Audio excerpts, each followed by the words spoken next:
կրիստալային համով ջուր պատմական աղբյուրից. Public figure, a journalist, you're also the mother of 4 children.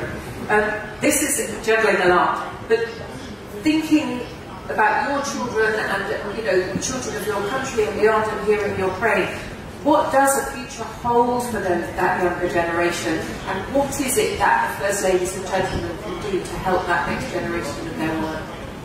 Dear moderator, thank you for thought-provoking question.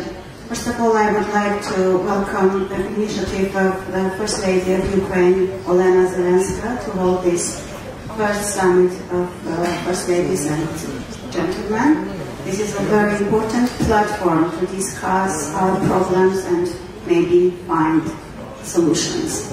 As you said, I'm a mother of 4 children. Shushan is our first child. She is 16 years old and is a student at UWC. When I was preparing my answer, I asked her to share her vision regarding to this question as a common teenager. And this is Shushan's answer. I'm quoting. From a perspective of a nowadays teenager, myself, an Armenian female and an international student, I can describe the mental health, mindset and life of today's teenagers this way.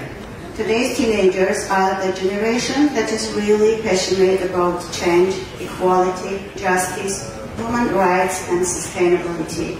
They try to understand the world and create a better future for themselves. A factor that can make everything much harder or much easier for them are adults, parents, siblings, etc. And I believe the one thing that adults can do is helping teenagers understand some things and then making them feel free in their choices. In general, today's generation is definitely giving a bigger picture about the different future. And all they need is to have the opportunity to create something by their own passions, actions, and mindset.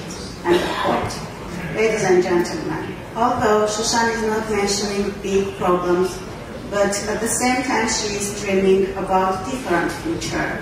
And it looks like that Shushan and her friends are not happy with the current situation of the world. I don't think that they appreciate the world we live in and are going to pass them. And to be sincere, they have, let's say, huge reason for that. We are returning from the exhibition Martyrology Children, where we commemorated the deceased children in Ukraine from February 24, 2020 until now. When I think about the question what the future holds for my children, children of my country and the children of the world, first of all I think about those children who no longer have a future, who remain in the past and whose memory we have just commemorated.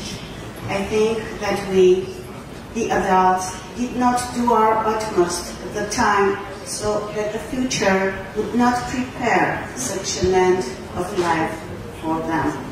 I feel extremely guilty for those kids. I feel very guilty for all the children of the world who were martyred in various wars, regardless of which country they were killed in, without distinction of race, color, religion, or social origin. It is not normal to have martyrology children exhibition in the 21st century. It is not normal to have children scared by bombing.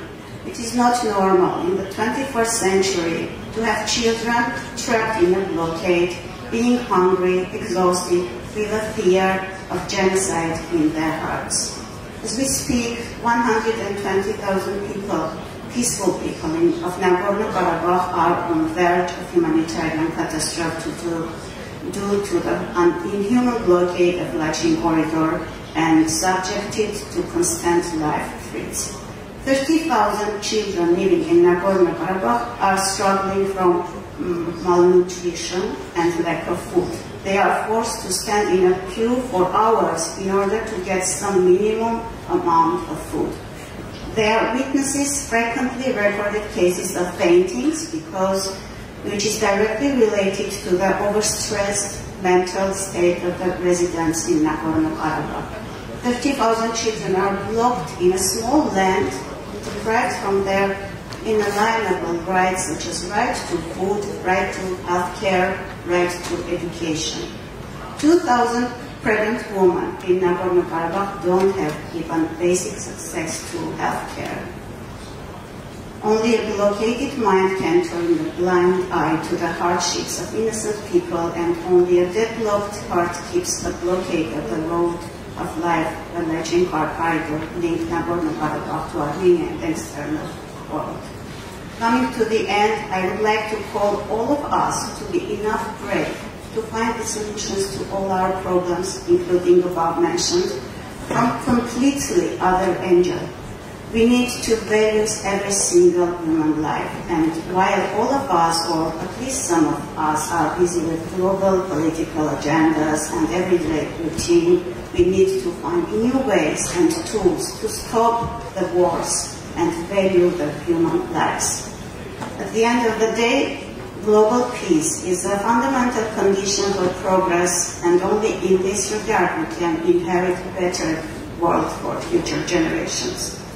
With all within our minds, Armenia, with Women Political Leaders Global Network, is organizing a summit dedicated to the role of women leaders to promoting democracy, peace and security in 19th, 20th October in 2023 in Yerevan. Can I thank you for your contribution, and we'll learn more about that next summit beyond the scope of this meeting, but thank you so much. Okay, I just wanted to invite all these distinguished women to Yerevan on October to discuss the topic. It's very important. Thank you. Thank you, and thank you for your very self-reflection.